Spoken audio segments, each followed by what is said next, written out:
सूबा सिंध में एक शख्स ने अपनी 15 दिन की नुज़ायदा बच्ची को जिंदा कब्र में दफन कर दिया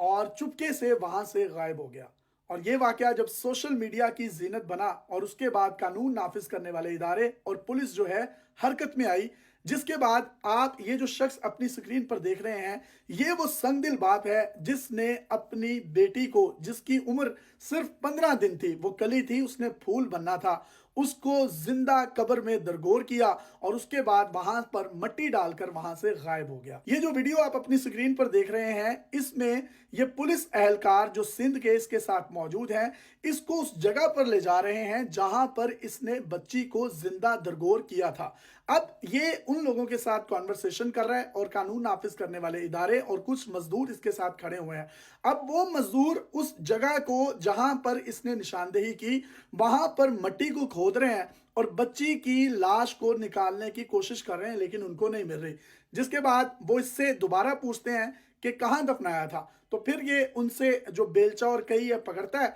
और उसके बाद फिर खुद जो है उसको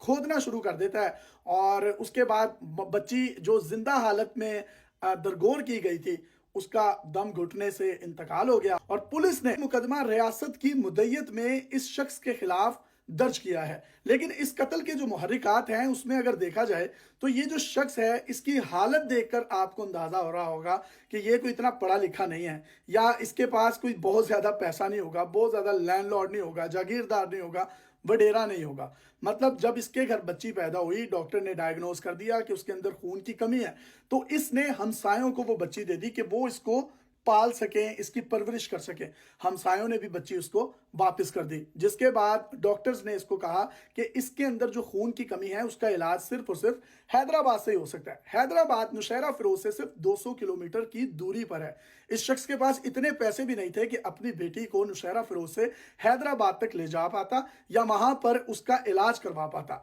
लिहाजा उसको यही समझ आई, उसने अपनी बेटी को जिंदा दरगोर कर दिया और बच्ची जो थी वो कब्र में ही उसका इंतकाल हो गया दम घुटने की वजह से। दरियाए फुरात के किनारे कोई कुत्ता भी मरता है तो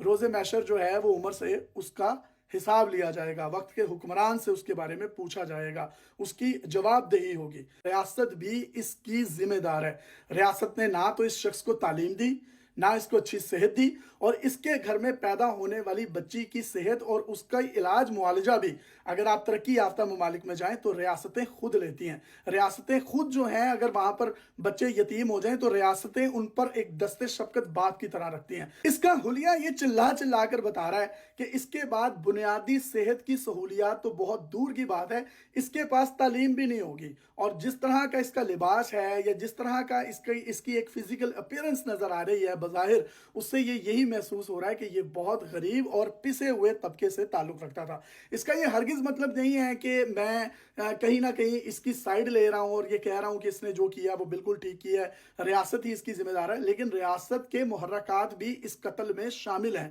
कहीं ना कहीं। और दूसरी तरफ अगर आप शाह खर्चियां देखें, सदर आसिफ अली जरदारी साहब जब सदर पाकिस्तान मुंतखब हुए तो उनका कहना था कि मुआशी मामलात क्योंकि बहुत ज्यादा कंट्रोल से बाहर हैं, लिहाजा मैं अपनी तनख्वाह नहीं लूंगा। ये एक नोटिफिकेशन है जिसमें आसिफ अली जरदारी साहब की जो कॉन्वॉय में गाड़ियां चलती हैं प्रेसिडेंशियल, उसकी मेंटेनेंस पर जो खर्चा आएगा वो 44 करोड़ है, तकरीबन आधे अरब के करीब,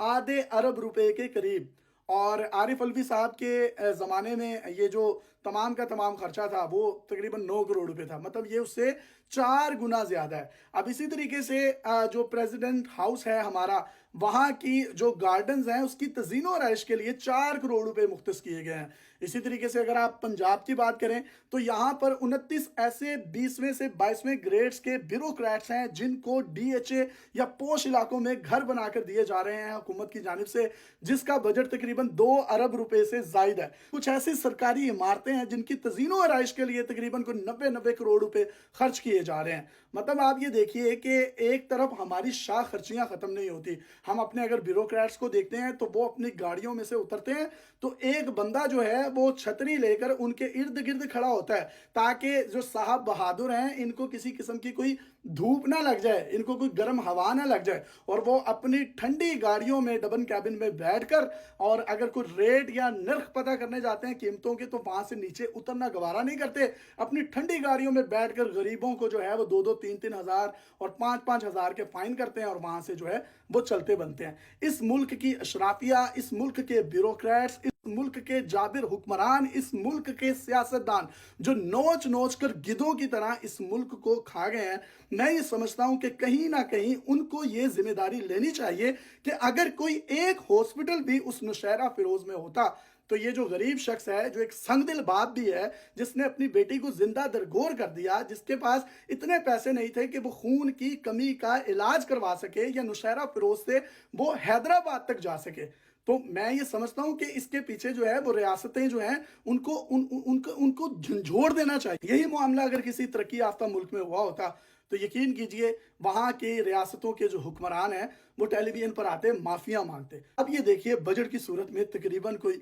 1700 अरब रुपए के जो हैं वो टैक्सेस लगा दिए गए हैं, लोग बिजली से बिल बिल आ रहे हैं, इतने इतने बिल आ रहे हैं, और वो लोग जो कहते थे कि 200-300 यूनिट हम बिजली के फ्री देंगे, अब उनके वो वादे कहाँ हैं? मतलब 200 यूनिट फ्री देना तो बहुत दूर की बात है, ओवर बिलिंग की सूरत में इतना ज्यादा दबाया जा रहा है कि वो अपने घर के खर्चे पूरे करेंगे या वो अपने बच्चों की सेहत या उनके इलाज या उनके दूध के पैसों को जो है वो पूरा करेंगे। अब एक मजदूर की तनख्वाह आपने 32 या 38 हजार रुपए जो है वो मुख्तस कर दी है, अगर उसके घर में बिल 17-18 हजार रुपए का आ जाएगा, आधी तनख्वाह तो उसकी बिलों में चली गई, तो वो बाकी कहां से अपना गुजर बसर करेगा? इसी तरीके से जो देही इलाकों में मजदूर है वो 700 या 800 रुपए दिहाड़ी लेता है, ये महीने का तकरीबन 21 या 22 हजार रुपए बनता है, और रोजाना उसको दिहाड़ी मिलती भी नहीं है। मतलब वो शख्स किधर जाएगा? यही कुछ मामला इस बंदे के साथ भी हुआ होगा, इसकी कहीं दिहाड़ी नहीं लगी होगी, होगा भी मजदूर। मुझे समझ नहीं आ रही इसको मैं संगदिल कहूं या मैं इसको बेचारा कहूं। इस बच्ची का कातिल ये शख्स खुद है या रियासत है